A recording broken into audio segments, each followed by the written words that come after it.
Hello, my fellow opticians. Kim Battle again with Rodenstock Eyewear. In today's segment, I'm going to be sharing with you how to become what I like to call a rimless artist using our custom essentials. The art behind successfully selling rimless is being able to truly customize a pair of eyewear based on a patient's needs and their individual personality. You meet the needs when you take the time to properly fit the size of their bridge and the length of their temple. You address their personality once you have chosen their shape and size of their lens and their temple design. But today, let's take it a step further by becoming a rimless artist and adding a pole circle of color around our lens. I'm going to zoom in so you can take a closer look. So a pole circle, or a paint and groove as I have heard some refer to it, is created after your lens has been finished and polished. The lens is then grooved as you would a semi-rimless or Nylor. I'm not sure if you can tell on the lenses here that I'm going to use to demonstrate, but a frosted ring is created around the lens. It is because the groove was done after it was polished, and it's exactly what we will need so that it will absorb the paint we will use to add our circle of color. The type of paint used is your basic acrylic that you can buy most any place selling arts and crafts. I use and highly recommend the Reeves brand. You can buy them in a variety pack of colors in the small 10 milliliter tubes, which is all you'll need, as a little goes a long way. Let me show you how it's done. So you're not going to believe how easy this is.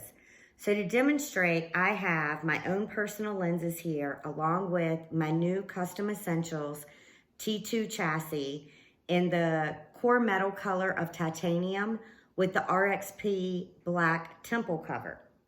My goal is to paint my lenses to accent my black temples. So what I have here is a painter's palette. I've got a fine tipped paintbrush, my lens of course, my paint, and I also have some Q-tips and a damp paper towel here that we're going to use for the cleanup process. So all you're doing, I've put into my palette just about a pencil eraser size amount of paint. You do not need that much. And all I'm doing is taking my paintbrush and I'm painting that edge of the lens and allowing my paint to get down into that groove.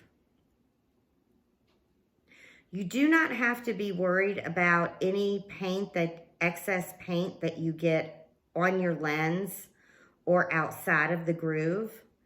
Because it was grooved after it was polished, the groove again is going to absorb the paint, and then everything else that got on the polish or on our lens, we are going to be able to wipe off.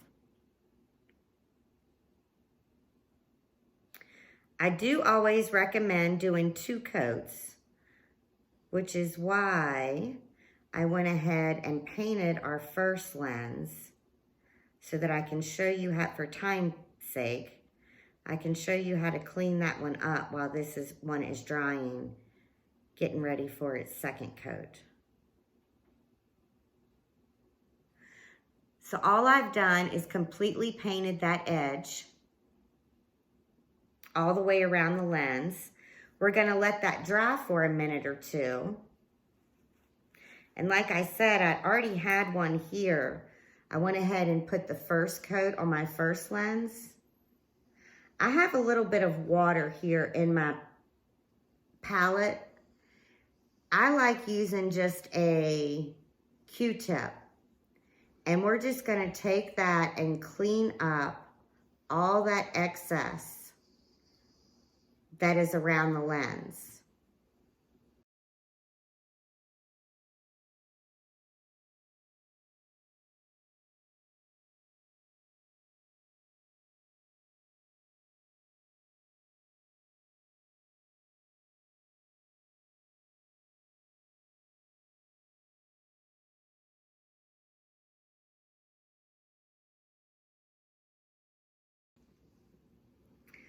So now that my first coat is done and cleaned up, I'm going to go in for the second coat.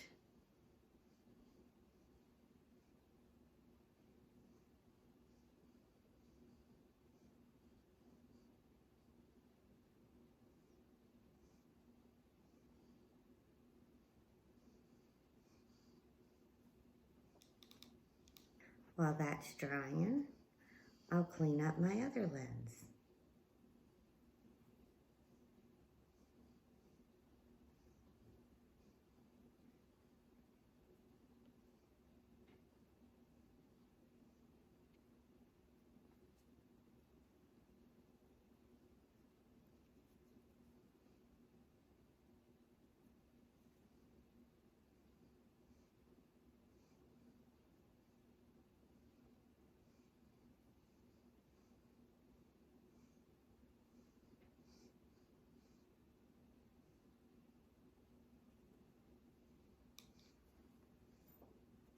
So now that both of my lenses have 2 coats on them, I'm gonna give them about 3 to 5 minutes to dry. I'll clean them up, get them mounted in my new chassis, and I'll show you the finished product. And there it is.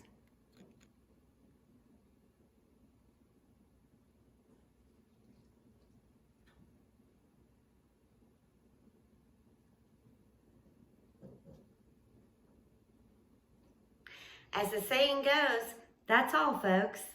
I do hope that this has helped encourage you think outside the box with rimless eyewear. Create your patient their own one-of-a-kind and become a rimless artist. If you have any other questions or need technical information, please reach out to us at 307-763-4944. Or you can also message me on Instagram at Kim, Rodenstock, and Portia Design. Till next time, happy selling!